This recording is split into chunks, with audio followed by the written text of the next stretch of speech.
Bonjour Alexis Corbière. Bonjour. Merci beaucoup d'être sur LCI ce matin. D'abord, si vous voulez bien, une petite réaction à cette information qui est révélée ce matin par nos confrères de France Info. Le gouvernement s'apprêterait, par le biais d'une circulaire, à reconnaître les enfants nés à l'étranger de GPA. Pour résumer, la filiation serait automatique et pour les couples hétérosexuels et pour les couples homosexuels.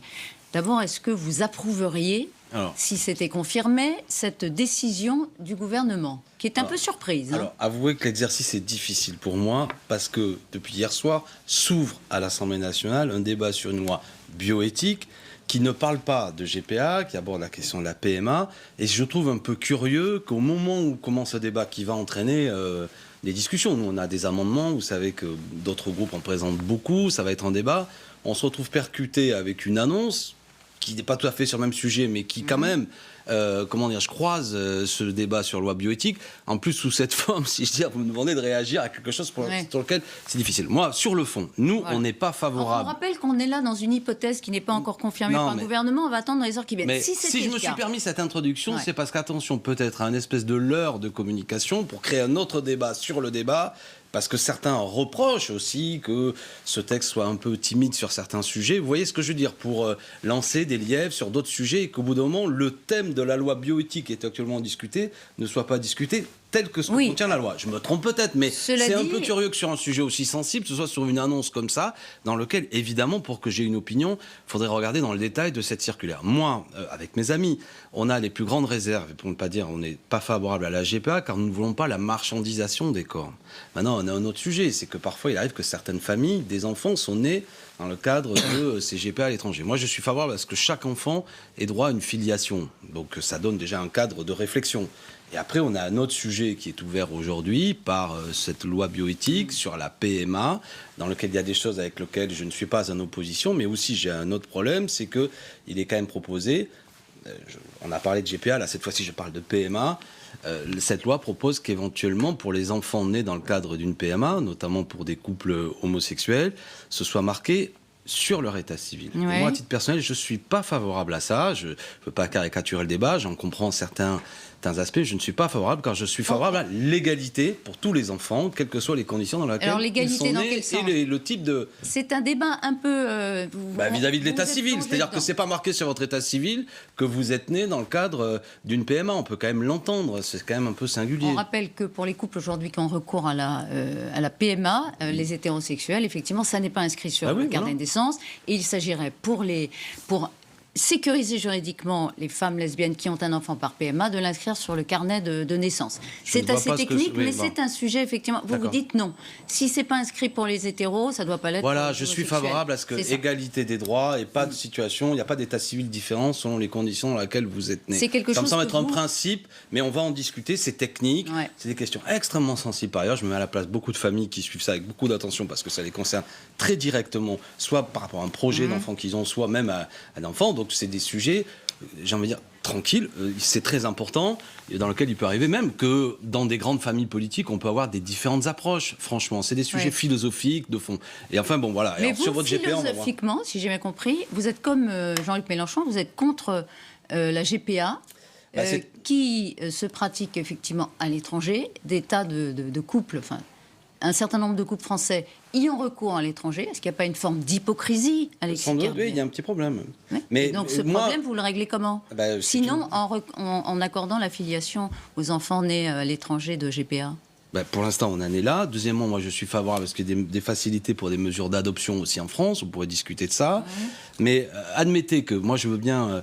pousser la discussion. Le problème de la GPA, c'est que c'est, je l'ai dit tout à l'heure, la possibilité d'un développement d'une marchandisation des corps. Je ne connais pas de femmes très riches. Il ne peut pas y avoir de GPA éthique avec un encadrement, écoutez, à ce stade, du recours aux femmes. À ce stade, je ne suis pas convaincu là-dessus. Voilà. Vous n'êtes pas convaincu. Je suis favorable à ce qu'il y ait une réflexion, si on le veut. Mais je sais très bien que dans notre société, les pays dans lesquels on va avoir, où les femmes vont être disponibles pour faire ça, elles vont souvent le faire pour sortir de leurs conditions difficiles socialement. Donc je ne souhaite pas à ce que les couples les plus favorisés des pays les plus favorisés se tournent vers des femmes qui font ça pour des raisons matérielles. Alors on peut peut-être encadrer ça, mais je préfère dire qu'à ce stade, je n'y suis pas favorable. Vous êtes un peu décalé, en fait, par rapport à un certain courant de gauche qui est pour une libéralisation assez totale de ces questions et qui estime que, effectivement, la GPA, il faut y réfléchir.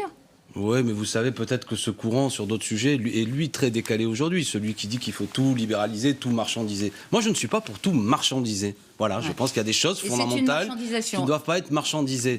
Et je ne crois pas être décalé par rapport à l'opinion générale. Après, je le répète, c'est la raison pour laquelle, vous savez, c'est des sujets un peu délicats. Ça touche tellement, pour avoir rencontré différents couples concernés, qui ont des projets, des choses sensibles, qu'il faut discuter très sérieusement aussi. Et il y a des principes généraux, mais après, on peut regarder comment on peut peut-être arriver à d'autres solutions. Bah oui, dernière question, en tout cas sur le timing. Ouais. On avait dit que le gouvernement voulait être très prudent sur les discussions autour de la PMA, pour toutes. Si cette question de la GPA, effectivement, comme vous dites, vient percuter, ça n'est pas dans le sens d'un apaisement du débat. Voilà, on en revient au point de départ. C'est-à-dire qu'il y a peut-être une petite manœuvre politique qui consiste à dire on va réveiller des clivages dans la société, où certains veulent peut-être faire manifester des gens qui sont tellement caricaturaux parfois qu'ils font un peu repoussoir. Vous comprenez ce que je veux dire? On avait vu ça, c'était la stratégie d'Hollande durant le mariage pour tous. Je pense qu'on a beaucoup étalé les débats pendant le mariage pour tous. Moi, j'étais favorable au mariage pour tous. Et en pensant, il y avait une astuce politique de la part de M. Hollande à l'époque, de dire que, en gros, la droite la plus réactionnaire va manifester, je vais rassembler mon camp. Bon, tout ça, c'est pas bon. Sur des sujets comme ça... C'est confirmé à l'instant par le président du groupe, par le président du parti, Stanislas Guerini, président du parti La République En Marche. C'est confirmé, la circulaire, elle existe et elle va sortir. Voilà. C'est curieux comme façon de faire, d'ailleurs. Enfin, bon, passons. Allez. C'est curieux comme façon de faire. Oui, je veux dire, ça montre à quel point ils ont une forme... C'est des sujets qui auraient pu occasionner un petit débat parlementaire, par exemple. Manifestement, ils n'en ont rien à ficher. Donc c'est un passage en force ? Mais je ne connais pas, une fois de plus. Bah oui, c'est la moindre des choses. Pas moi en tant que tel, mais la représentation nationale. Sur des sujets sensibles comme ça, moi je pense qu'il y a eu un caractère de manœuvre, d'astuce politique de leur part. Mais, pardon, je préfère, si vous voulez, réinvitez-moi un de mes amis pour qu'on discute sur le contenu de la circulaire. Admettez que c'est un exercice difficile sur un sujet sensible de faire réagir un invité sur un texte qu'il ne connaît pas sur la base. J'ai vu que un de vos concurrents, M. Guérini, était là. Il faudrait réagir en même temps à ce qu'on vient de dire M. Guérini. Non, mais c'est une confirmation qu'on attendait. J'entends bien, j'ai bien compris. Je me doute que vous avez entamé le débat, non pas sur une humeur, mais sur quelque chose qui semble être dans l'air. On va le voir. Mais que tout le monde comprenne bien, c'est quand même un peu singulier qu'au même moment où il y a la loi bioéthique qui s'engage, qui va occasionner certains débats, le gouvernement semble vouloir faire une circulaire pour un peu réveiller une autre controverse. Et j'ai peur que les deux controverses ou les deux débats se percutent et à la fin, les Français ne comprennent plus de ce dont on est en train de parler. Nous verrons. 12 mesures pour sauver les urgences ont été présentées hier par Agnès Buzyn, Alexis Corbière, avec un chèque à la clé. Joli chèque, 750 millions d'euros. Est-ce que le gouvernement a pris la mesure de la crise des urgences? Non, car 750 millions d'euros sur 3 ans, ça fait 250 millions d'euros par an. Et c'est sensiblement une part un peu du budget de réserve qu'elle avait déjà à sa disposition et qu'elle avait déjà débloqué l'année dernière. Ça peut sembler des sommes évidemment extrêmement importantes pour le commun de chacun d'entre nous. Mais je rappelle que le budget global santé, c'est 80 milliards et que la situation est extrêmement dégradée, que si les personnels de santé, notamment dans près de 230 ou 240 urgences, sont en grève, c'est parce qu'il n'y a pas assez de lits, c'est parce que les conditions de rémunération et aucunement ce budget... mesures, tout est acheté dans ces mesures. Mais c'est pas ce que je dis, c'est que vous regardez... Alors, si on les regarde, là encore, on est dans la communication. Vous commencez la discussion en disant c'est un gros chèque. Non, ce n'est pas un gros chèque. Non, ce n'est pas un effort budgétaire conséquent. Non, ça n'est pas un effort budgétaire conséquent. Madame Buzyn, dans sa circulaire, là, dans les documents de rentrée, la partie économie de son budget, elle économise 960 millions.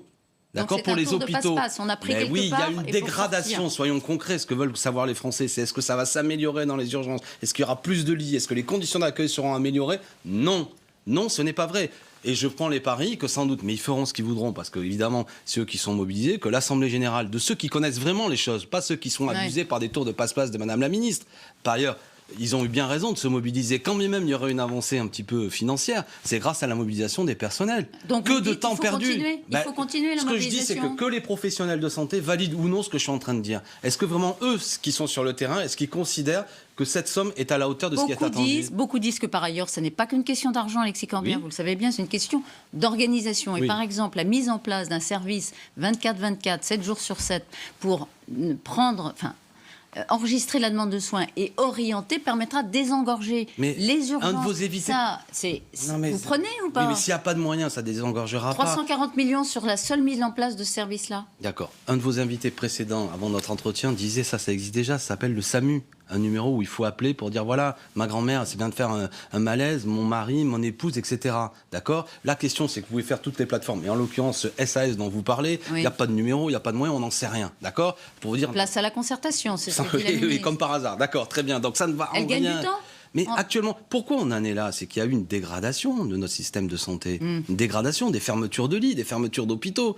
Tout le monde, moi encore l'autre jour, ma fille a des problèmes de santé. Quand vous allez dans une urgence d'un hôpital public, mais vous passez extrêmement longtemps à attendre pour des questions. On dit c'est pas qu'une question de moyens, soit parce qu'on a des médecins merveilleux, des personnels de santé qui donnent de leur temps et qui ne sont pas uniquement en train de dire augmenter les salaires, mais qui quand même signalent que leurs conditions de travail sont tellement dégradées que ça bloque tout. Avec le nombre de burn-out extrêmement important dans le métier, voire même des suicides, on a observé. Agnès Buzyn sera notre invitée demain sur ce plateau. Qu'est-ce que vous lui dites? Qu'est-ce que vous lui dites sur ce sujet? De donner des moyens réels, d'entendre combien de postes vraiment de personnel sont ouverts, combien de lits sont ouverts. Écoutez, nous on a fait ce chiffre. Sur les 22 milliards, je change à peine de sujet du CICE, vous savez, cette somme chaque année de baisse d'impôts pour les entreprises qui profitent souvent aux grands groupes. 22 milliards, on aurait pu créer, bien sûr c'est mécanique que je veux dire, 100 000 personnels de santé. 100 000 personnels de santé supplémentaires. Est-ce que c'est vraiment une question de personnel? Vous dites oui. Oh, écoutez, non, évidemment non. Voilà, il y a trop de personnel.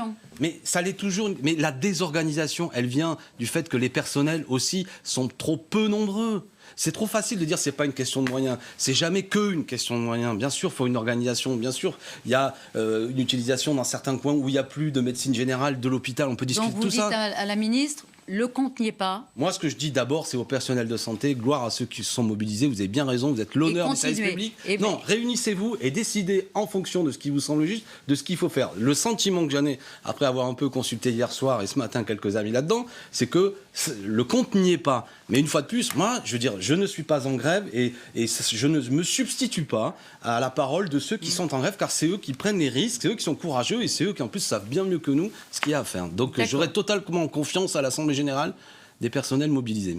On verra cet après-midi et en effet la ministre en tirera les conclusions demain matin sur ce plateau.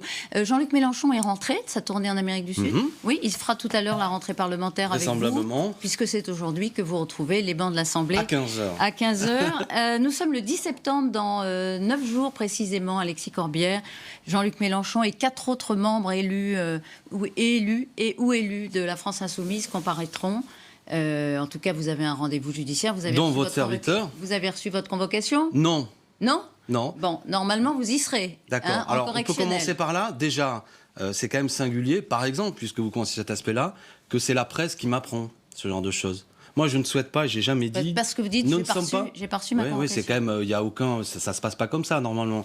Je ne prétends pas que nous ayons plus de droits que les autres, mais pas moins. C'est pas un hebdomadaire, c'était l'Express en l'occurrence, qui m'apprend le jour où je suis convoqué. Comme on dit dans le jargon juridique, je n'ai pas été touché par une convocation. Il a fallu qu'au bout d'un moment, après un mois et demi, j'ai demandé à mon avocat de prendre attache avec la juridiction adaptée pour savoir ce qui se passait, et lui a reçu la convocation dite d'avocat. C'est un détail, et je suis favorable, moi, à ce que le 19 et 20 septembre, ce procès ait lieu. Nous ne repousserons pas les choses, d'accord, pour que, assez rapidement, les choses soient mises en place. Je n'utilise pas non plus... Parce que pour les personnes qui n'auraient pas tout le calendrier judiciaire en tête, Alexis Corbière, pour rébellion, provocation et acte d'intimidation contre l'autorité judiciaire, c'est la suite directe de cette perquisition houleuse qui avait eu lieu dans le cadre, par ailleurs, d'un autre sujet, celui des assistants parlementaires, qui n'est pas là, au centre de cette convocation. On n'est pas sur le fond. Vous maintenez que c'est un procès politique? Mais évidemment qu'il y a une dimension politique, tout le monde l'a compris. Est-ce que c'est un procès politique? Il y a une dimension politique, oui. Il y a un procès, il y a un acharnement contre nous qui est politique. Par exemple, et la manière dont les choses ont été faites, si on a 2 minutes encore pour en parler, c'est absolument scandaleux. Le compte-rendu, y compris la manière dont certaines images ont été utilisées. Pour quelles raisons autant de moyens ont été débloqués? Plus de 110 policiers pour perquisitionner une quinzaine de personnes. Le domicile personnel d'un président de groupe, ça n'est jamais arrivé. Vous pensez que c'est par hasard que c'est un président de groupe d'opposition, un candidat qui a fait un score significatif à l'élection présidentielle? D'où vient le point de départ de tout ça? De la dénonciation mensongère d'une députée ex-Front National qui dit qu'il y a 16 députés européens qui auraient utilisé leur assistant parlementaire. Il n'y en a qu'un là-dessus qui a son domicile personnel. Non, je peux terminer le raisonnement. Pourquoi c'est uniquement Mélenchon et pas les 15 autres que cherche le pouvoir? Il n'y a aucun problème du fait qu'il faudrait... Dites-le, formulez-le, il cherche quoi? Il cherche sans doute à nous salir, à nous éclabousser, bien sûr. Par exemple, les images qui ont beaucoup, parfois surpris les Français, de Jean-Luc Mélenchon qui ne peut pas rentrer dans son local. Est-ce que vous trouvez normal? Non, mais par exemple, qu'il ne pouvait pas rentrer dans son local. Est-ce que pour quelle raison on lui a interdit l'accès du local? Pour quelle raison on lui a interdit l'accès du local? C'est ce que vous plaiderez. Non, mais j'aimerais votre question. Est-ce que c'est normal? C'est pas à moi de répondre aux questions. Non, mais d'accord. Parce que les gens ont l'impression que c'est normal qu'ils puissent pas rentrer. Mais moi, j'étais rentré précédemment. Pourquoi on m'a laissé rentrer moi et quand c'est Jean-Luc Mélenchon, on le laisse pas rentrer? Alors, Jean-Luc Mélenchon tout ça a publié est important. une tribune collective ce week-end dans le journal du dimanche avec du beau monde, le président Lula, le président Correa, enfin les ex, l'Équateur, le secrétaire général de Podemos, Iglesias, dans laquelle ils mettent en garde, d'une façon générale, l'instrumentalisation politique de la justice. Et voilà ce que répondait hier sur France Inter Nicole Belloubet à cette tribune qu'elle avait lue, elle est garde des Sceaux. Ah, on n'a pas le son de Nicole Belloubet, pardon. Alors, c'est dommage. C'est dommage parce qu'elle dénonçait un amalgame scandaleux et elle s'étonnait que dans cette tribune, Jean-Luc Mélenchon et les autres mettent sur le même plan la justice russe et la justice cambodgienne, puisqu'il était censément traité de la même façon, par exemple, qu'un opposant à Poutine. Bon, elle a dit amalgame scandaleux. Oui, bien sûr. Elle a dit aussi quelque chose qui est assez singulier. Elle dit en France, la justice est indépendante. Alors je vais dire à Madame Belloubet, non, madame. Le procureur n'est pas indépendant. Il n'est pas indépendant. Et précisément, non, il n'est pas indépendant. Il y a un juge d'instruction, il est indépendant. Vous avez la présomption d'innocence. Vous avez les droits de vous défendre. Est-ce que ça a quelque chose à voir avec certains autres systèmes judiciaires? Ne glissez pas sur une autre discussion. Madame Belloubet a dit en France, et même la CEDH, la Cour européenne des droits de l'homme, qui montre du doigt la France, parce que nous avons un problème avec nos procureurs qui sont directement nommés et qui sont en lien direct, hiérarchique avec la ministre. Parce que hier, elle a menti. Et nous, dans cette histoire, c'est pas un juge d'instruction. Oui, parce qu'elle a dit la justice est indépendante. Eh bien, j'informe à travers vous, Madame Belloubet, que nous nous sommes convoqués au tribunal le 19 et 20 septembre, non pas par un juge d'instruction, qui lui est indépendant, mais par un procureur. C'est assez singulier dans des affaires politiques qui méritent quand même un petit peu de doigté, que c'est directement quelqu'un qui est sous l'autorité de la ministre qui nous traîne devant un tribunal pour des choses graves. Moi, je suis convoqué... Vous êtes traité d'une façon particulière, singulière. Vous dites que le droit n'est pas respecté dans Madame cette Martichoux, je vous l'ai dit tout à l'heure, trouvez-vous normal que quand une députée Front National, qui est une adversaire de Jean-Luc Mélenchon, fait une lettre de dénonciation qui mentionne 16 députés européens, il y en a un seul qui a son domicile perquisitionné, c'est Mélenchon. Il n'y a aucune dimension politique là-dedans, mais qui croit à ça? Non mais attendez, qui nous regarde pense qu'il n'y a pas eu une volonté d'acharnement. Par exemple, le fait que sur tous les gens... La justice fait son travail, je le disais. Mais faire son travail... Vous avez les moyens de vous défendre. Vous serez condamné forcément? Moi, je suis amené au tribunal, d'accord, intimidation, ça peut être 10 ans d'emprisonnement et 150 000 euros. Ça ne me fait pas rire, Madame Martichoux. Ça ne m'amuse pas. D'accord, c'est grave, c'est très grave qu'un homme comme moi, qui suis respectueux de la loi, je suis convoqué pour intimidation. Vous imaginez ce que ça veut dire? Et on va s'en expliquer. 10 ans d'emprisonnement. 10 ans d'emprisonnement, 150 000 euros d'amende. Il y a dans cette affaire, et les Français en ont été témoins d'une certaine façon à travers les images. Les images, elles sont coupées. Je vais dire un dernier mot là-dessus, pardon. Et après, on arrête. Non, parce que les images, c'est celles, notamment, de l'émission quotidienne de M. Barthès. Elles sont coupées, les images. Moi, par exemple, on me voit crier après un policier, on me voit pas tout le temps avant. Veut, là, le quotidien. Mais non, à tel point, je termine. Mais je donne des arguments pour que les Français comprennent. Parce qu'évidemment, si vous sectionnez les images, notamment au moment où on m'a vu dire à un policier arrêtez d'être violent, mais qu'on voit tout avant, les violences qui ont lieu, le moment où calmement je dis à ce policier pas de violence. Dernière question, c'est une manière de focaliser et là c'est politique. Mais on verra ça le 19 et 20 septembre. Vous avez payé un peu cher quand même dans les européennes le fait que ces images aient donné vous voyez bien, donc c'est politique. Vous me donnez le point. Jean-Luc Mélenchon, d'homme colérique, etc.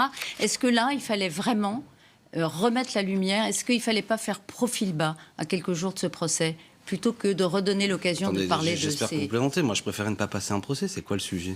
Je veux dire, pour un homme comme moi, c'est une humiliation, la manière dont on nous traite. C'est une humiliation de sectionner des images, de montrer Jean-Luc Mélenchon en colère, qui subit une injustice, de me montrer moi. Et vous l'avez dit, c'est politique, vous m'avez donné le point. Tout ça a eu des conséquences politiques dans les urnes. Si, c'est que dans cette affaire, c'est de la politique. C'est pourquoi c'est un procès politique et que nous avons raison de dire que la pente n'est peut-être pas la même, et la même si elle est plus ou moins aiguë dans d'autres pays. Ça donne le ton de ce qui se passera en correctionnel le 19 septembre, Pascal. Merci à vous d'avoir été sur ce plateau. Bonne journée. Il est 8h50.